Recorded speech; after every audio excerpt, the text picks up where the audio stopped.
Dan Usnul rasa juga makin dewasa sebenarnya kita makin sedar.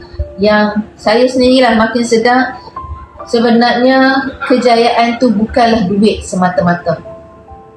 Makin dewasa ni, bila makin matang ni, usia dah 24 ni, usia dah 24 ni, Kak Usnul makin sedar yang duit bukanlah simbol kejayaan sebenar. Duit bukanlah simbol kejayaan sebenar.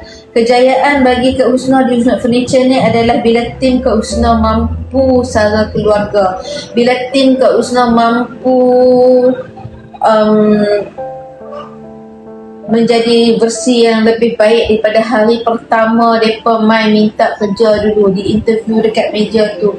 Kejayaan Usnul Furniture yang Kak Usnul rasa lah ni bukan semata-mata gah nampak di mata TikTok, di mata semua orang.